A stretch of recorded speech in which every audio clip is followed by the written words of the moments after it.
listening to your brain on air. The program will begin shortly. Enjoy. Anda mendengarkan otak Anda di udara. Program akan segera dimulai. Selamat menikmati.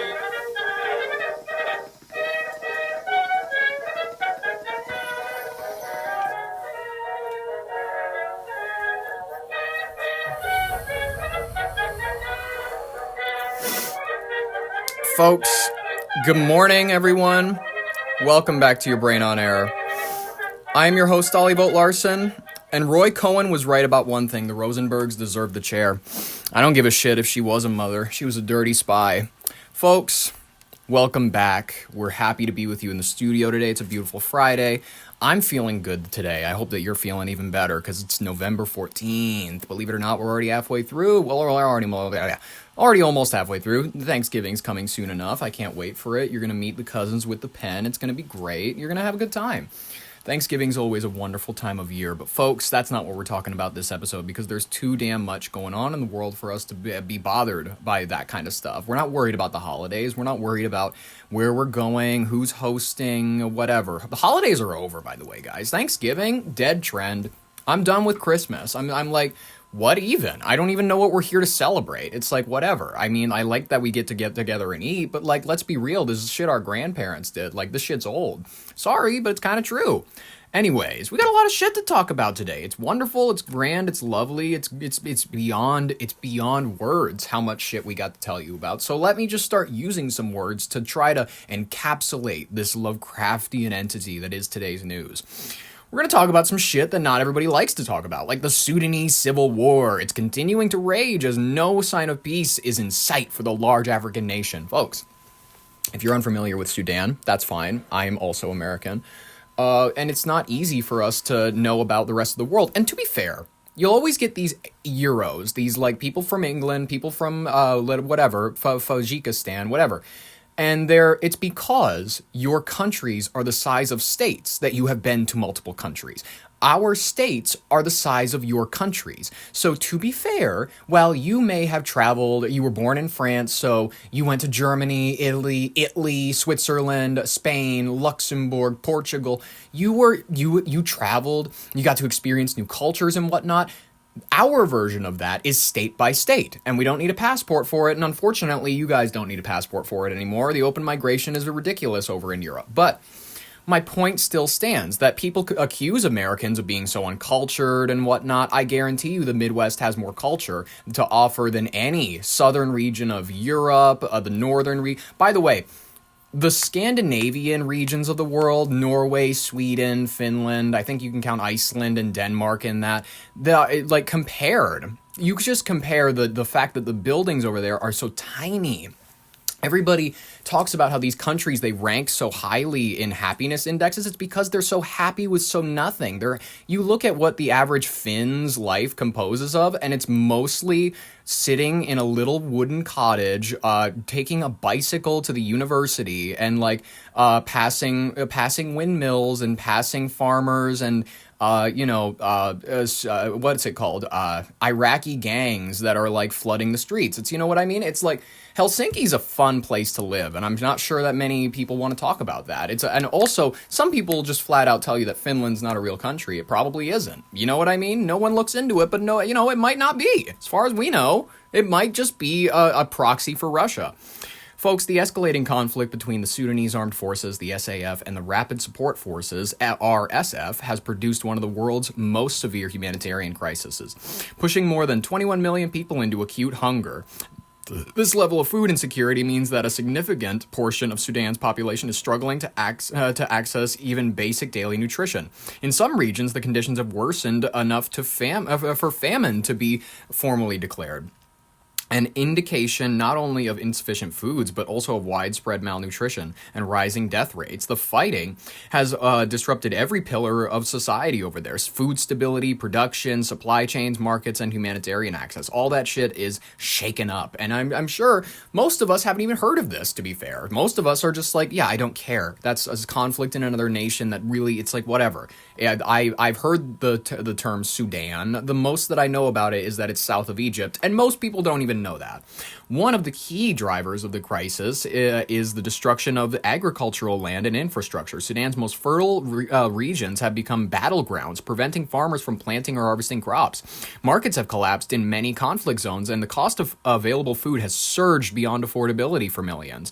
With key roads cut off and fuel shortages rampant, transporting food has become dangerous or even impossible. You know, you got the Red Cross showing up, and they're being met by like Africans with hatchets, and they're just like, give us all your shit, because they're being robbed by roving gangs. It's actually happening. It's not an exaggeration.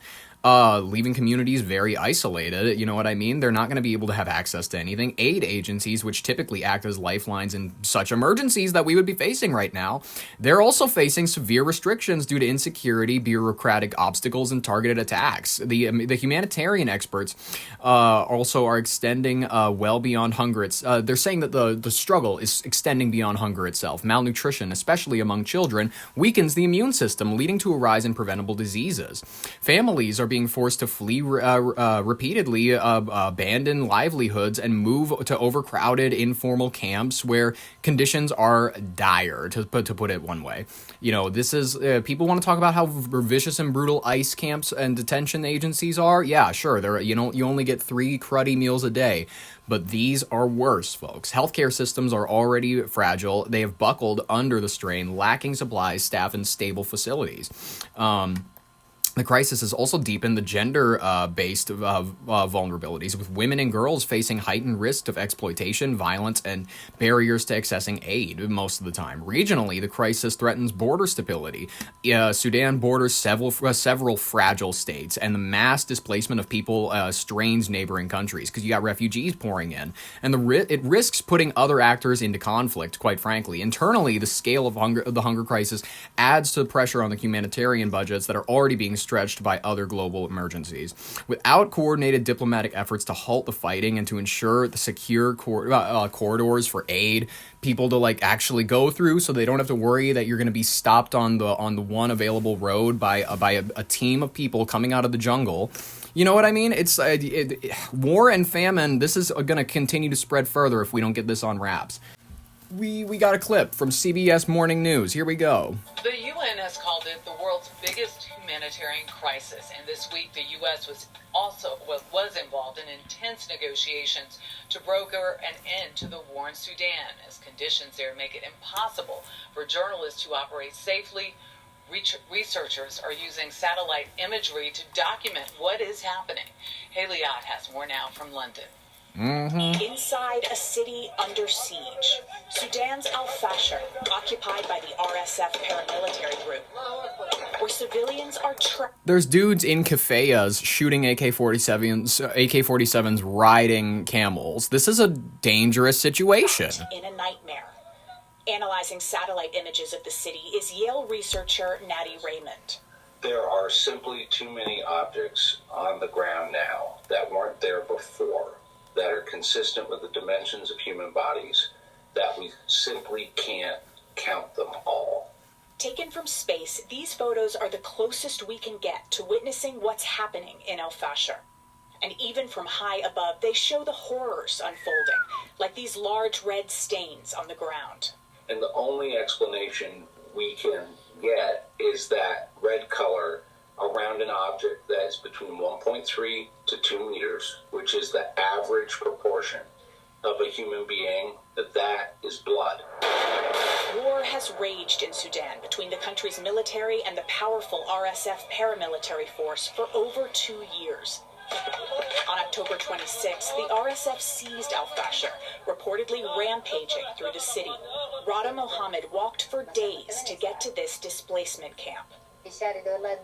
In the street, we saw beating, raping, whipping. They were whipping people with whips and other things, anything, even running people over with their cars. Yeah, folks, multiculturalism. Not every culture is the same. Not every culture has the same values. These are, not to use the term, these are third world nations where, quite frankly, raping, beating, honor killings, things like that, they're not uncommon. They're not uncommon. And to say those things is really regrettable, but it's true. It's factually accurate, factually speaking. You know what I mean? And you know what's even more factual? The reason that you haven't heard a whisper about this, the reason that And a lot of people will go like, I haven't even, what? I didn't know that this was happening. It's one of the biggest nations in Africa, second only to, I'd say, like Libya, even though that's a failed state. Democratic Congo of a Republic, Algeria, Tanzania, like those other ones that are substantial.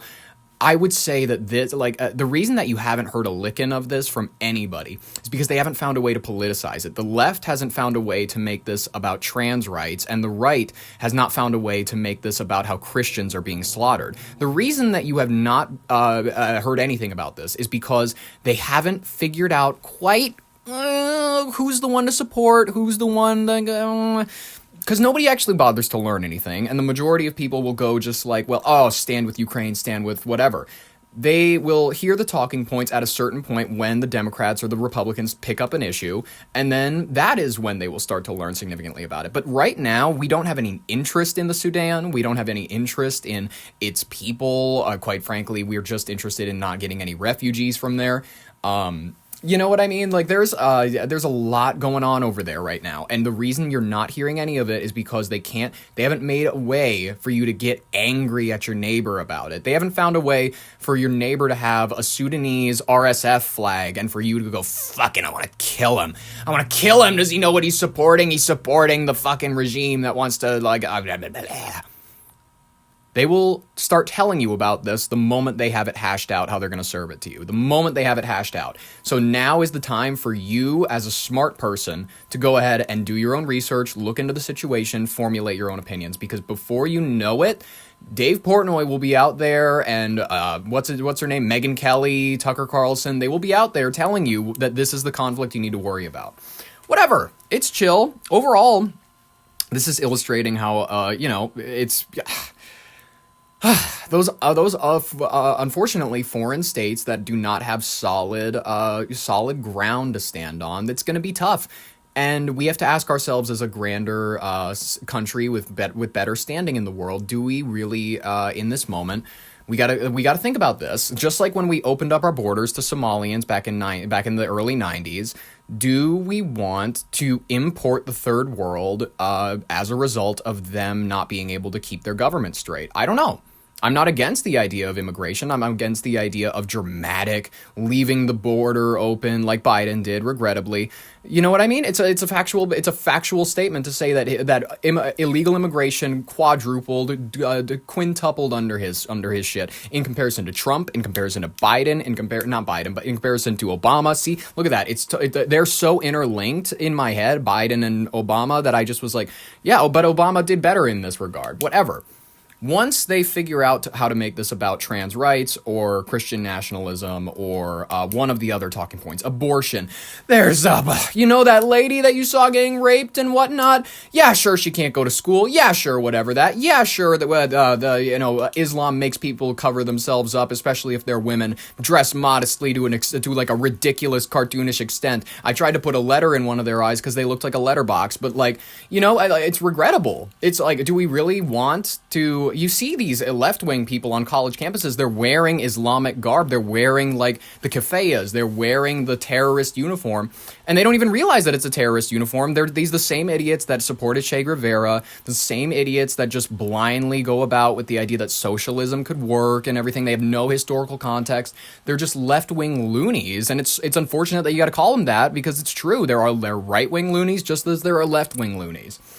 People who will make every situation somehow about gender biases. And I cannot wait to hear how non-binary people are being oppressed in the Sudan. Not women and children, not the non-binary crowd. Or the white population in Sudan. I cannot wait to hear about the white genocide or something like that. And then they'll figure out a way to serve it to you, and then you'll be talking about it around the water cooler. That's just kind of how it works. Let's finish this up. And while hundreds in El Fasher have reportedly been killed, the fate of thousands more is unknown. Doctors Without Borders helps run camps for people who make it out. We know that if people are not arriving, maybe they're killed. We don't see enough women and children. For CBS Saturday Morning, Haley... All right. That was a French lady, if you could not tell by the accent. They are killed. We don't know if they are alive or not. It's like, I can't take you seriously. I'm sorry. I'm sure they feel the same way when they hear my Yankee Doodle accent. I understand it's not being served to you by a British person, so it's like way less listenable. I get it wholeheartedly. Folks, we're going to keep an eye on this conflict. We're going to figure out what's the best move forward, quite frankly. You know what I mean? Look into this a little bit, keep an eye on it, and when they start making it about their thing, don't let them make it about their thing. Bam. That's all I'll leave you with. Folks, let's do a break for an ad. Are you tired of freedom? Are you trying to figure out a way to maybe skirt the rules a little bit more? Try the welfare state, now with 100% government-approved happiness. Because who needs ambition when you've got an allowance? Introducing the welfare state, all-in-one life package. Say goodbye to the exhausting grind of personal responsibility, and hello to the cradle-to-grave comfort, courtesy of your friendly neighborhood bureaucracy. Features include universal basic everything. Income, housing, healthcare, we've got you covered. No need to work, learn, or even get out of bed. Just exist, we'll handle the rest. Guilt-free dependency. Endless bureaucratic buffers, you know what I mean? Love paperwork. You adore our 47-step application process. Yeah, you're going to be in love. Equality of outcome guaranteed. Everyone gets the same eventually. Talent, effort, and innovation sold separately. You don't need it. You really don't. You can be just as good as anybody else without making anything of yourself. Bonus offers if you call now. Free virtue signals with every enrollment. Lifetime subscription to moral superiority, non-refundable. And a tax the rich bumper sticker because someone has got to pay for your yoga class. Let's be real. Warning, side effects may include chronic entitlement, economic stagnation, and a spontaneous outburst of, but Denmark, but Europe. Not available in functioning economies, void where individuals thrive. Call now at 1-800-NO-NEED-TO-TRY. Operators are standing by. Probably they're on break. The welfare state, because you deserve someone else's money, paid for by future generations who have not been born yet. Folks, this is a great day. This is a great... Not for Kyiv. It's a pretty decent one over here. Minnesota's got that beautiful blue sky. It's got that beautiful weather. We're chilling. I'm liking it. I'm loving the blue sky method. I don't know. Not blue sky, the one app. I don't trust that. It's really, I don't trust any social media, if I'm being honest with you. But folks, in Kyiv and Odessa, can't forget about those folks. Russian strikes happened overnight, killing at least 8, including children, amid ongoing escalation. Putin, I thought we had a good talk. I thought we had a really good... listen, I don't normally get calls from the Russian president, but last night he gave me a ring and I said, Vladimir, you know that this is not the move. You know you're unpopular enough. A man like Putin hasn't been bopped in years, quite frankly. Your own civilians, they might be a fan of you because you control the media, but if you keep escalating this war, if you keep sending their brothers to fight, if you keep trying to bring us to the negotiating table with the bodies of your own soldiers, I don't see it going well for you. And he says, well, Ollie, you have to listen. We are entitled to this land. It has been promised to us, Luhansk and Donetsk. And I said, listen, Vlad, you can sign away. They will sign away Luhansk and Donetsk. Those are mostly Russian-speaking provinces. They are listen, you have an argument, absolutely, for those certain regions, but the best way we can handle this is if you go ahead and you just hold on to those missiles. And he took a minute, he took it in, and he was just sitting there and he was thinking to it, and he was like, Ollie, you might be right. And I was like, I am right, Vlad. Every time, this, I encouraged you to only send in 40,000 troops because you weren't looking to invade. You were just looking to bring him to the negotiating table. And he was like, yes, you were right. So we had that beautiful talk, and I was feeling good afterward. I was like, I really got through to him. I feel like we're moving somewhere, you know what I mean? I have another, Bashar al-Assad I got to speak to in a couple hours and whatnot. I feel good that I was able to help save some of the people. And then I wake up to this and I go and then I tried to give him a call. He's ignoring my calls. I think he's screening my calls, and I'm really upset about it. You know what I mean? I'm going to stop pushing Russian talking points if you don't answer my calls here, Vlad. I'm going to be honest with you. We really need to sort this out. I really tried to help you because, listen, Russia attacks on Kyiv and Odessa have killed at least 8 civilians, underscoring the intensifying violence of the conflict and its growing humanitarian toll. By striking residential neighborhoods rather than military targets, these assaults deepen the humanitarian emergency unfolding across Ukraine. Entire families have been displaced, buildings reduced to rubble, and survivors are left grappling with the trauma, uncertainty, and loss. Civilian infrastructure such as homes, schools, and medical facilities remains increasingly in danger as strikes become more frequent and less predictable. So you could be hanging out in Babylabastan and you'll be gone. Your teacher, Miss she will be telling you about how the Ukrainian people, they speak their own language, they're unique, and she will just and your entire classroom will be gone in a cloud of smoke. These attacks further strain Ukraine's already overburdened emergency and health systems. Hospitals are struggling with limited resources as they treat rising numbers of wounded civilians, while power outages and damaged transportation networks complicate the rescue operations. You know, if you're on a ventilator, oh my God, haven't heard that since 2020. But if you're on a ventilator and you just so happen that hospital gets Jason comes by and he cuts the power to kill everybody in it, you're done. I'm sorry, you're cooked, it's over. Guys, this is adding a lot of additional pressure to the host communities and aid providers, the people that are taking in the Ukrainians, many of whom were already operating at capacity. Like, their humanitarian organizations are warning that the displacement will increase as families flee urban centers that are now being targeted by long-range strikes. At a diplomatic level, the latest escalation complicates peace efforts that we were talking about. I remember Anchorage, Alaska. Remember when idiots thought that was going to mean anything?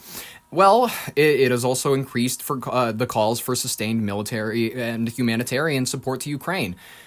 You know what I mean? I told Vlad this. I went, listen, if you send more people into it, you're just going to convince more senators that we have to defend this outpost of democracy. When it's not even really a democracy, what you can do is you can attack him for being an unrepresentative democracy. I mean, it'll sound like nothing coming from you, but listen. And then he just was like, don't bother me with it anymore. And I was like, oh, fine, whatever. It sucks. Meanwhile, European governments face growing pressure to bolster air defense systems in Ukraine while simultaneously preparing for potential instability within their own borders. Overall, this is just, it's an immediate tragedy. Let's take a look at this footage.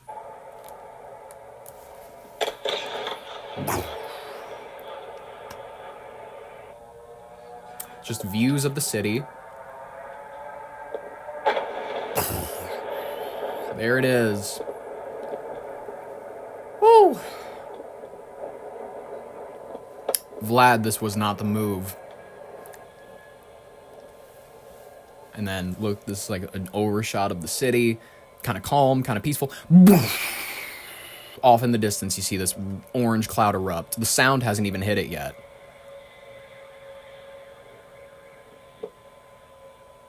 There it is. This is pretty nuts, guys. Thank you, the Associated Press. I appreciate it. Oh, there we heard it. That took quite a few minutes for it to get there. Well, that's fascinating, isn't it? As Russian attacks hit Ukrainian energy infrastructure, causing rolling blackouts ahead of winter, a major corruption scandal involving the state's nuclear power company is putting top Ukrainian officials under scrutiny. This week, Ukraine's anti-corruption watchdogs came out with the fruit of a 15-month investigation that involved 1,000 hours of wiretapping. The result is one of the most severe crises to hit the government ever since the full-scale invasion. A network of individuals with close ties to top officials and influential figures, including an associate of President Zelensky, were involved in concocting a scheme in which they pressured contractors of Energoatom in order to extract up to 15% in kickbacks. At least $100 million have been laundered under this scheme, investigators found. Now, more shocking details will likely emerge as this goes to trial. Already, the ministers of justice and energy have resigned under Zelensky's urging.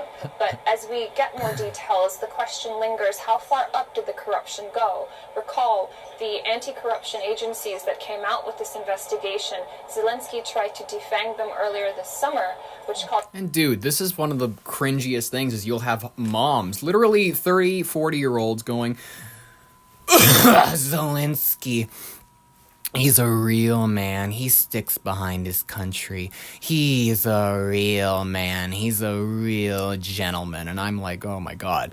This guy, the fact that he's, running around, grabbing people off the streets, forcefully conscripting them. No one wants to talk about it. Hasn't held an election in over 2 years when it was requested so that he do, and his people have been calling for it, banning Christianity in certain regions, banning Russian books, Russian languages.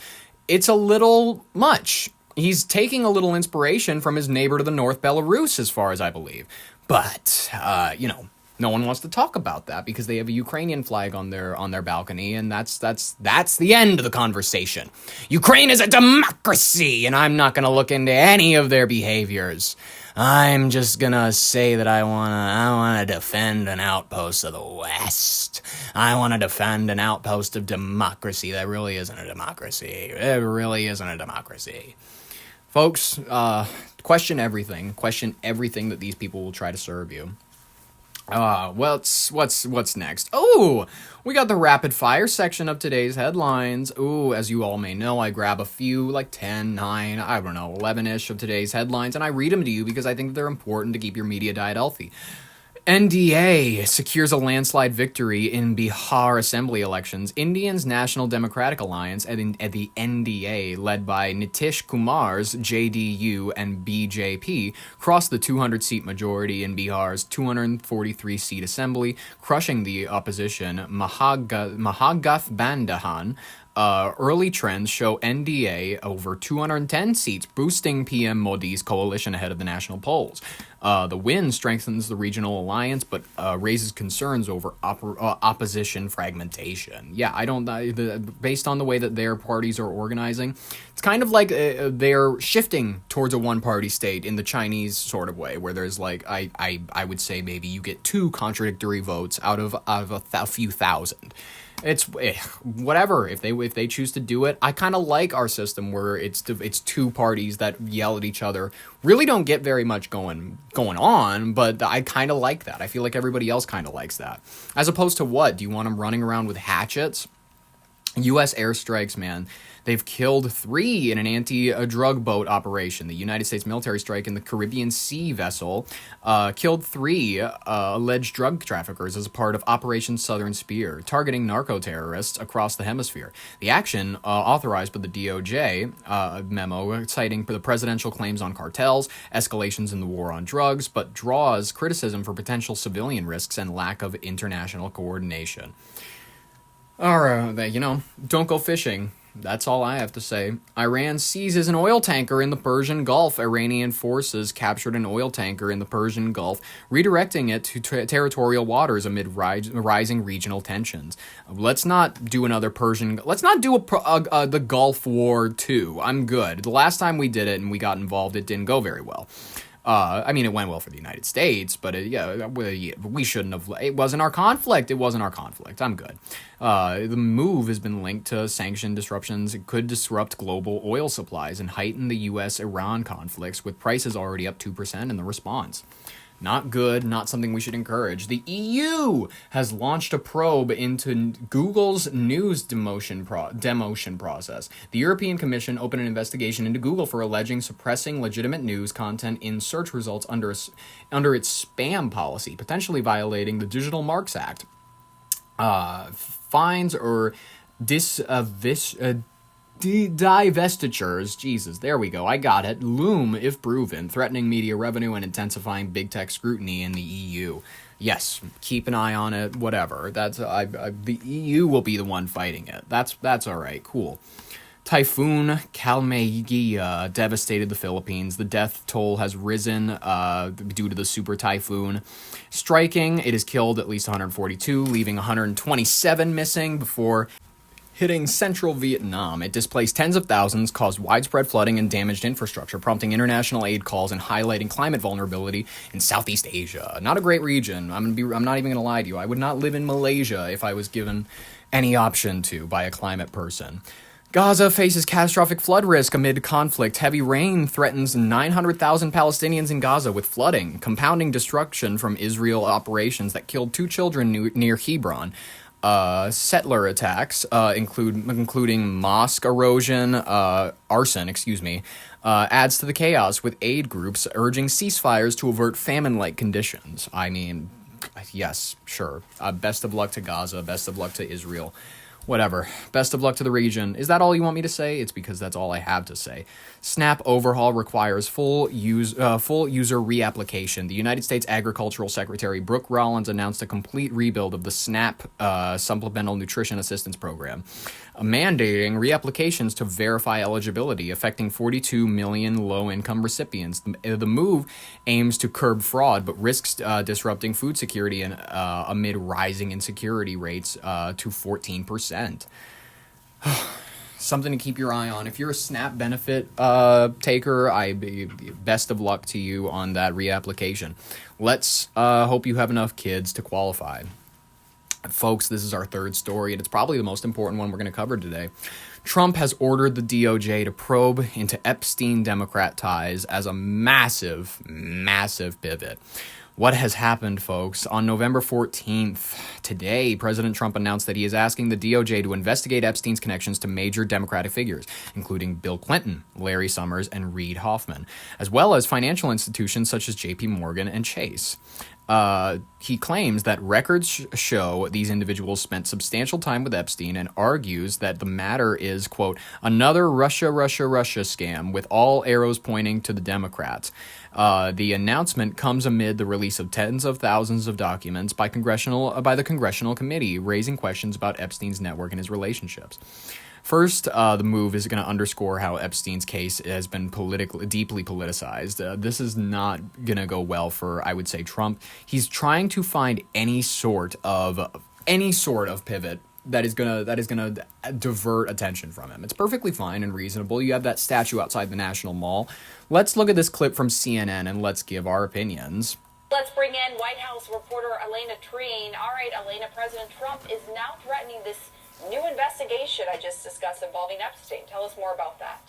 Yeah, I mean, this is remarkable, I would argue, Pamela, and Wolf, I'll note as well that I believe he's posting these from the residence. Wolf Blitzer, retire. Go home. You look so tired. I feel bad for you. I'm sorry. I don't see a Marine outside the West Wing, so it doesn't appear he's doing this from the Oval Office. But look, he is threatening now to ask his Attorney General, Pam Bondi, as well as the FBI, to open investigations into some of his political opponents, Bill Clinton, Larry Summers, the former Treasury Secretary, Reid Hoffman, the co-founder of LinkedIn. I want to read for you some of what the president wrote. He said, he argues that it's, now the Democrats are using what he refers to again as the Epstein hoax. He argues it's a deflection from the government shutdown. He says, I will be asking AG Pam Bondi and the Department of Justice, together with our great patriots at the FBI, to investigate Jeffrey Epstein's involvement and relationship with Bill Clinton, Larry Summers, Reid Hoffman, JP Morgan. I know JP Morgan's interesting. He actually just hosted Jamie Dimon, the CEO, here at the White House this week.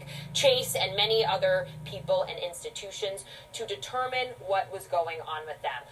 Look, I mean, this is, I think it appears, of course, to be in some ways a deflection from everything we are seeing, all the political heat this administration is facing, not just from many Americans who have been fixated on this for years now, but from people in his own party who we know in a growing number of House Republicans are expected to vote on the House floor next week to support an effort to compel the Department of Justice to release all of the Epstein files. We should note, Clinton's name has come up many times in relationship to Epstein as well. His spokesperson has repeatedly said, we haven't heard from him this morning in response to these tweets, but in the past has repeatedly argued that Clinton had cut ties with Epstein before his arrest on federal charges, that he doesn't know anything about these crimes. Larry Summers similarly has had interactions with Epstein. We saw that, some of them just this week from that trove of documents that Democrats on that House Oversight panel had released.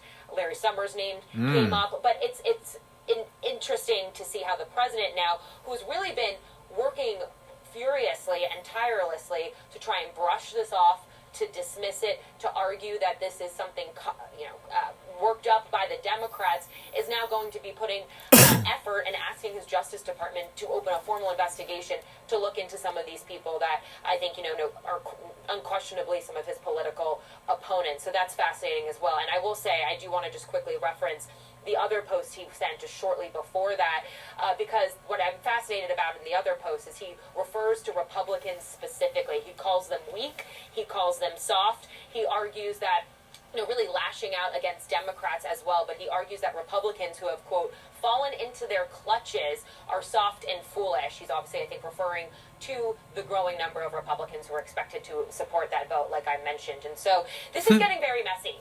And I will remind you as well, we are not actually expected to see the president today. He is traveling to Mar-a-Lago. We'll see if he ends up actually talking to reporters on the plane there, but he doesn't have any public good game of golf in. We have seen him twice since these emails kind of reopened this entire Epstein saga for the White House. Both of those times in a very uncharacteristic move for the president, did not answer questions. And so really he hasn't talked directly with reporters about this just yet, but I think it's clear from these messages this morning, Pam and Wolf, that he's clearly very frustrated about it, but now he's actually digging into it further, but trying to put the heat on Democrats and away from him.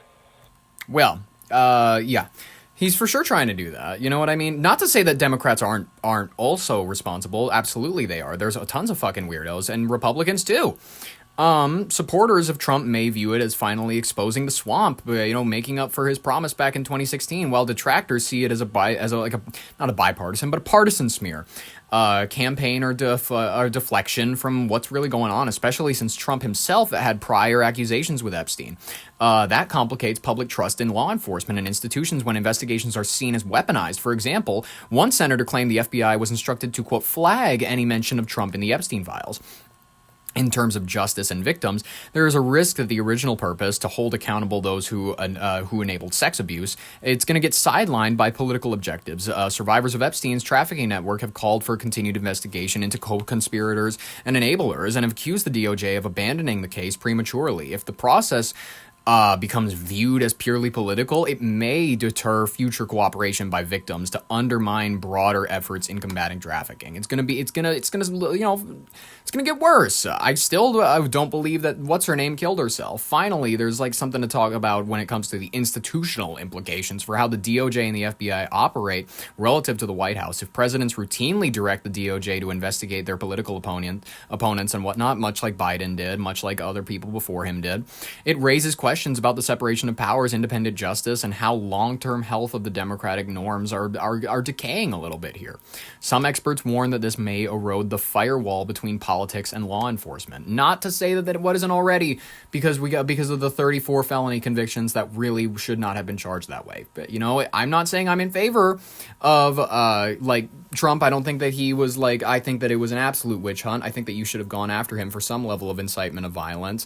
But, man, there's no good way to handle this. Will the DOJ actually open a formal investigation or several into named figures? If so, what evidence will they find?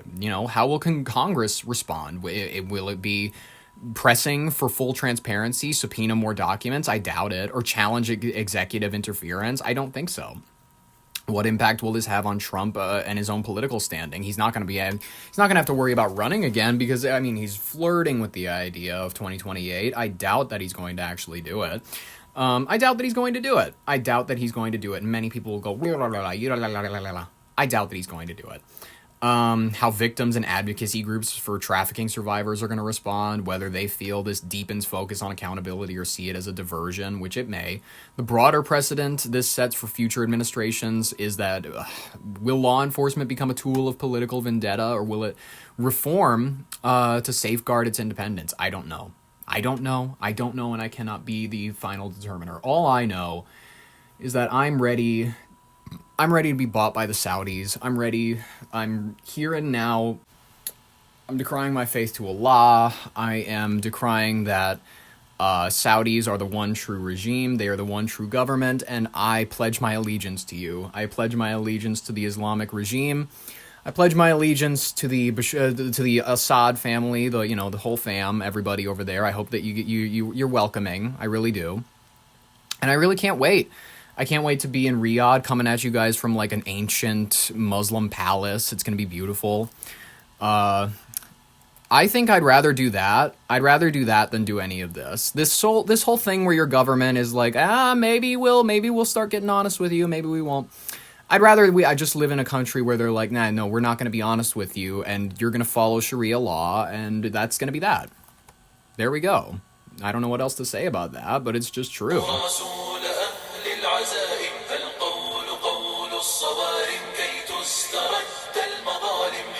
This is the future, people. Once the West falls, this will be the move. Give me a bag, Bashar al-Assad. I will really appreciate when you give me a bag. I will listen. I will drop Putin's phone number. I will drop everybody. I will drop Kim Jong-un's. If the Assad family chooses to reach out, I will abandon everything. I'll abandon the West. It'll be beautiful. My name's already Ali, so it works.